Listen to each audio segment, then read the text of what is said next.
मुझे जंजीरों में जकड़ सकते हैं, यातना दे सकते हैं, यहाँ तक कि आप इस शरीर को नष्ट कर सकते हैं, लेकिन आप कभी मेरे विचारों को कैद नहीं कर सकते। ये शब्द, ये आत्मविश्वास, ये निर्भीकता, ये स्वतंत्रता की ललक किसी और में नहीं, सत्य और अहिंसा के रास्ते पर चलने वाली एक ऐसी महान शख्सियत में थी जिन्होंने बिना खड़क और बिना ढाल हमें आजादी दिलवाई।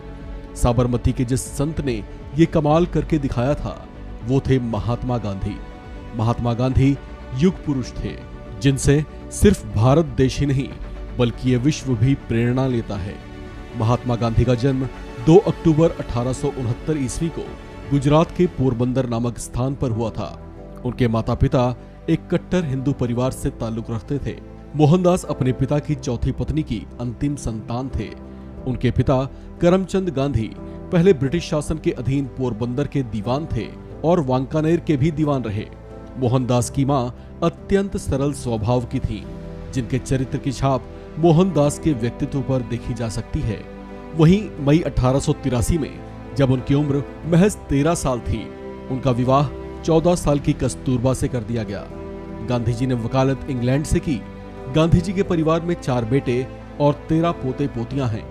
गांधी जी के परिवार की बात करें तो उनके पोते पोतियां और उनके 154 वंशज आज 6 देशों में रह रहे हैं। 19 साल की उम्र में महात्मा गांधी साल 1888 में बैरिस्ट्री करने के लिए इंग्लैंड चले गए थे, जहां उन्होंने यूनिवर्सिटी कॉलेज लंदन में दाखिला लिया। पढ़ाई पूरी कर वे वापस भारत लौट आए, जहां उन्होंने कुछ समय तक बॉम्बे और राजकोट में वकालत की, लेकिन यहां मन नहीं लगा तो वे 1893 में अफ्रीका चले गए। बैरिस्टर मोहनदास के जीवन में यहीं से एक नया मोड़ आया। अफ्रीका में रंगभेद और अत्याचार ने उनके मन को भीतर से झकझोर दिया और उन्होंने अफ्रीका में इसके खिलाफ आवाज बुलंद की। इसका असर वहां के लोगों पर बहुत गहरा पड़ा। अफ्रीका से उन्होंने भारत का रुख किया, जहां उन्होंने अंग्रेजों के दमन को देखा। युवा बैरिस्टर मोहनदास जो हाल ही में अफ्रीका से लौटे थे, उन्होंने भारत में भी विरोध का बिगुल फूंक दिया। उनके मोहनदास से महात्मा बनने की शुरुआत बिहार के चंपारण से हुई। चंपारण ही वो जगह थी जहां उन्होंने सबसे पहले आंदोलन की शुरुआत की थी। यहां उन्होंने जमींदारों के शोषण, गरीब किसानों को अधिक क्षतिपूर्ति मंजूर कराने की मांग, खेती पर किसानों का नियंत्रण, राजस्व में बढ़ोतरी के लिए दमन के खिलाफ जोरदार आवाज उठाई। इसका प्रभाव ऐसा रहा कि हजारों की संख्या में लोग इनके पीछे हो लिए। यहीं से लोगों ने इन्हें प्यार से बापू कहना शुरू किया और फिर पूरा देश उन्हें इसी प्यार के नाम से पुकारने लगा। अब बिहार से उन्हें अगर बापू की पहचान मिली तो बंगाल से उन्हें महात्मा का टाइटल भी मिला। जी हाँ, 12 अप्रैल साल 1919 में महान विद्वान रविंद्रनाथ टैगोर ने गांधी जी को एक खत लिखा, जिसमें उन्होंने बापू को महात्मा कहकर संबोधित किया। हालांकि इसमें एक विरोधाभास भी है।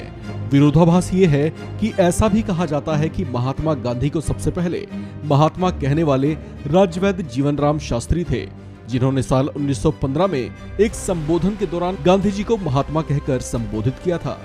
इसके बाद महात्मा गांधी को मिला वो टाइटल जो स्वतंत्रता के बाद उनकी राष्ट्रीय पहचान बन गया। 4 जून 1944 को महात्मा गांधी को राष्ट्रपिता महात्मा गांधी की पहचान मिली। यही वो साल था जब नेताजी सुभाष चंद्र बोस ने सिंगापुर से रेडियो पर अपना एक संबोधन दिया था।